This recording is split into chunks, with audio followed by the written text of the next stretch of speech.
તો ખેડા જિલ્લામાં સાબરમતી નદીનો કહેર જોવા મળી રહ્યો છે। નદી આસપાસના વિસ્તારોમાં પાણી જ પાણીના દ્રશ્યો છે। રસિકપુરા, પથાપુરા, કલોલી ગામ પાણીમાં ગરકાવ છે।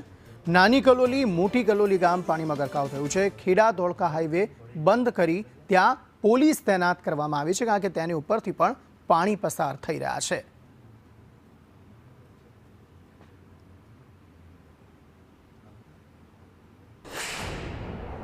સાબરમતી નદી હાલ ઓવરફ્લો થઈ છે અને આ ઓવરફ્લો થવાને કારણે ખેડા તાલુકાના જે ગામો છે એ ગામોમાં હાલ સાબરમતી નદીના સમગ્ર જે પાણી છે તે ફરી વળ્યા છે। ખેડા તાલુકાનું જે પથાપુરા ગામ છે, નાની કલોલી ગામ છે, માથર તાલુકાનું રસિકપુરા ગામ છે, આ તમામ ગામો હાલ પાણીમાં ગરકાવ છે। તમામ લોકોનું સ્થળાંતર કરી ચૂકવામાં આવ્યું છે। અત્યારે મારી પાછળ આપ દ્રશ્યો જે જોઈ રહ્યા છો તે નદીથી અનેક કિલોમીટરો દૂરના દ્રશ્યો છે અને આ નદીના જે પાણી છે તે અત્યારે તમામ જે ખેતરો છે, હજારો વીઘા ખેતરોમાં આ નદીના પાણી ફરી વળ્યા છે। વહીવટી તંત્ર દ્વારા લોકોને ખસેડવાની કામગીરી હોય કે પછી કોઈ પણ પ્રકારની જાનહાનિ ન સર્જાય તેનું ધ્યાન રાખવાની કામગીરી હોય, તમામ કામગીરી થઈ રહી છે। ખેડાના જે મામલતદાર સાહેબ છે, જે કે ખસિયા સાહેબ, સીધા તેમની સાથે વાત કરીએ। સાહેબ, હાલની શું પરિસ્થિતિ? હાલે સામાન્ય પરિસ્થિતિ છે। રાત્રે આપણે વધુ પાણી આવ્યું હતું અને 4 વાગ્યાથી રાત્રેના 4 વાગ્યાથી પાણીમાં ઘટાડો થઈ રહ્યો છે।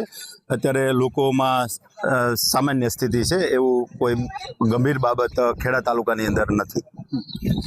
અત્યારે કોઈ ફસાયેલા હોય, રેસ્ક્યુ કરવાની જરૂર હોય એવું કોઈ સ્થિતિ ખરી?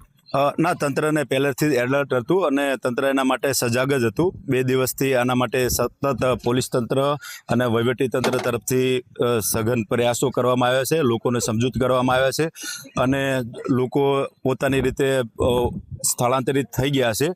ગઈકાલ સાંજથી જે ધોળકા અને ખેડાનો હાઈવે છે એ પ્રશાસન તરફથી બંધ કરવામાં આવ્યો છે સુરક્ષાના ભાગરૂપે, અને જરૂરી પોઈન્ટો મૂકી અને તકેદારી બંદોબસ્ત રાખવામાં આવેલ છે।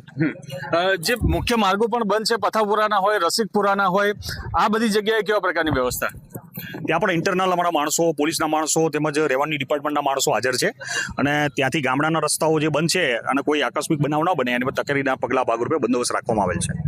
તો તમામ જગ્યાએ પોલીસ બંદોબસ્ત પણ મૂકી દેવામાં આવ્યો છે, કારણ કે કોઈ પણ વ્યક્તિ જો આ પાણીમાંથી પસાર થવાની કોશિશ કરે જીવના જોખમે તો ચોક્કસથી કોઈ દુર્ઘટના સર્જાવાની શક્યતા છે, જેને લઈને પોલીસ પણ સતર્ક છે। પોલીસ દ્વારા પણ ખડે પગે કામગીરી કરવામાં આવી રહી છે। કરુણેશ પંચમેદી, સંદેશ ન્યૂઝ।